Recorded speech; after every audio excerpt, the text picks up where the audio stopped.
안녕하세요. 대한민국 스쿠터 하늘드입니다. 여러분, 이런 경험이 있으신가요? 똑같은 슬로프인데 어떤 날은 부드럽게 잘 미끄러지다가 어떤 날은 엣지가 자꾸 걸리고 무릎까지 아픈 느낌. 왜 그럴까요? 그 차이는 바로 눈, 즉 설질 때문일 수 있습니다.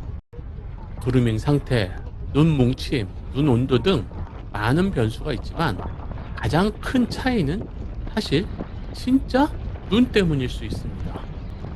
100% 자연설을 이용하는 일본 스키장에서는 인공눈과 믹스 관계를 전혀 신경 쓸 필요가 없지만 100% 인공눈을 사용하는 우리나라에서는 가끔 내리는 자연설 덕분에 믹스된 인공눈 또는 100% 자연설이 확연한 설질 차이를 발생시킵니다.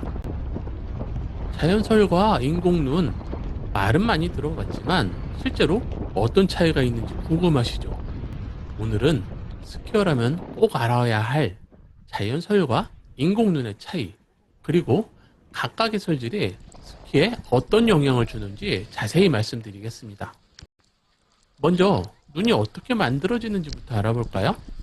자연설은 대기 중에 수증기가 얼어붙으며 눈 결정체가 되며 떨어지는 말 그대로 자연의 작품입니다.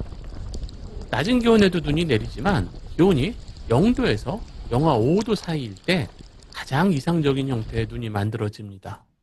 그때는 눈의 결정이 크고 육각형의 아름다운 눈꽃 구조를 갖고 있어서 가볍고 공기 함량이 높은 눈이 형성됩니다. 한겨울 용평이나 하이원 상단부에 뿌려지는 그 폭신한 한방눈 기억나시죠? 반면에 인공눈은 물을 고압으로 미세한 노즐을 통해 공기 중으로 분사하면 순간적인 압력 차이와 찬 공기에 따른 급속 냉각이 되며 바로 자잘한 얼음 결정체가 만들어집니다. 그게 우리나라에서 사용하는 인공눈입니다. 덕분에 눈이 부족한 우리나라에서도 충분히 스키를 탈 수 있게 해줍니다. 압력 조절, 노즐 밸브 조정만 잘하면 심지어 영상에 가까운 따뜻한 날씨에도 슬로프에 눈을 뿌릴 수 있습니다. 물론 공기 중에 습도가 도와준다면 말입니다. 그런 기술적인 도움으로 우리나라는 초겨울에도 스키장 문을 열 수 있습니다. 눈의 질감 차이입니다. 당연히 자연설과 인공눈은 큰 차이가 있습니다. 여러분도 직접 손으로 만져보면 확실한 차이를 느낄 수 있습니다. 자연설은 입자가 크고 공기가 많이 들어있어서 솜사탕처럼 흩어지며 맵고 푹신합니다. 반면에 인공눈은 심하게 말해서 얼음 알갱이와 같습니다. 입자가 작고 밀도가 높아서 매우 단단합니다. 그래서 앞설 후에는 더 단단한 슬로프가 만들어집니다. 스키 타는 느낌의 차이가 있습니다. 먼저 자연설은 엣지 세팅에 부담이 없습니다. 엣지를 살짝만 걸어도 부드럽게 미끄러질 수 있습니다. 즉, 강하고 견고한 엣지 세팅이 필요 없습니다. 우리나라에서 타던 습관으로 엣지를 걸다가 오히려 무른 설면에 엣지가 박히는 불편한 경험을 하실 수 있습니다.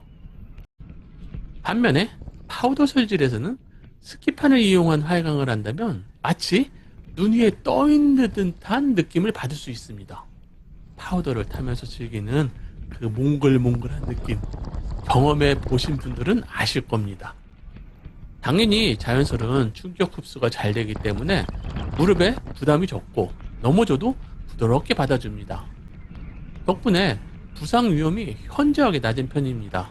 그래서 일본 스키장에는 안전 패스가 없는 것이 대부분입니다. 두 번째, 인공눈은 앞서로 단단하게 붙기 때문에 정확한 엣지를 걸면 신나는 속도감을 느낄 수 있습니다. 그런데 엣지 세팅을 잘못한다면 빵 터지는 부담감이 상존합니다. 게다가 인공눈은 충격 흡수가 약해 무릎이나 허리에 부담이 더 큽니다.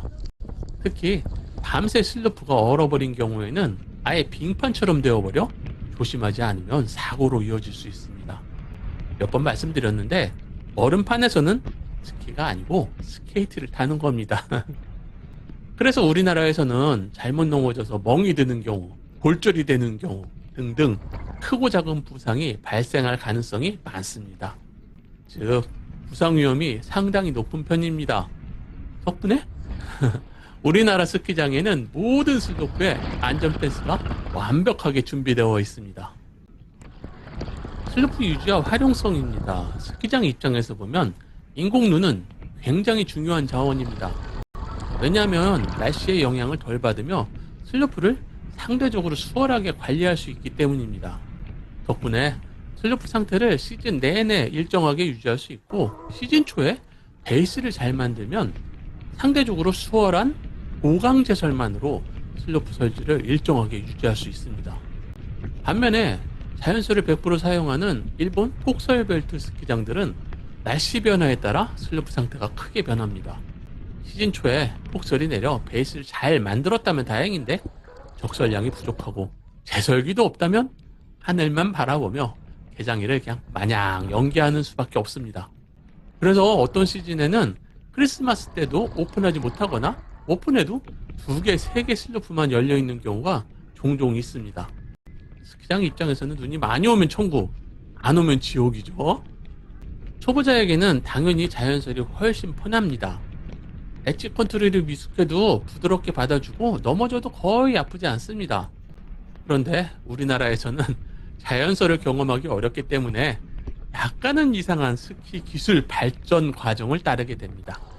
우리나라 스키어 대부분은 초급에서 중급으로 들어가면서 속도감 있게 타기 위해 간단한 베이스 위에 강하게 엣지를 넣는 카빙 기술 연습을 계속하게 됩니다.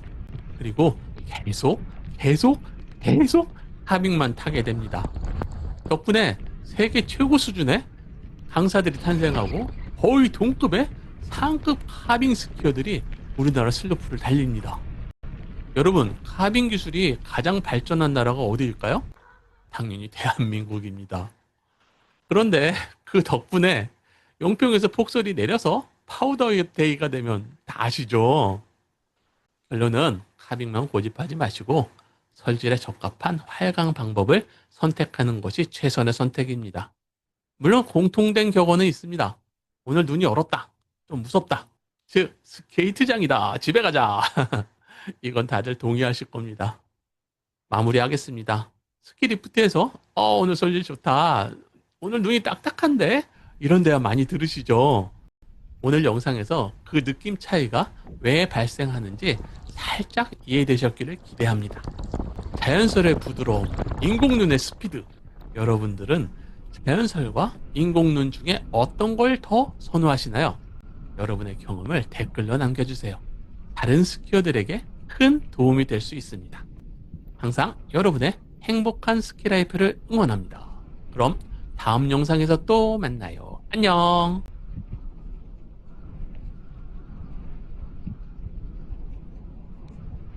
영상이 도움이 되셨다면 좋아요, 구독을 눌러주세요.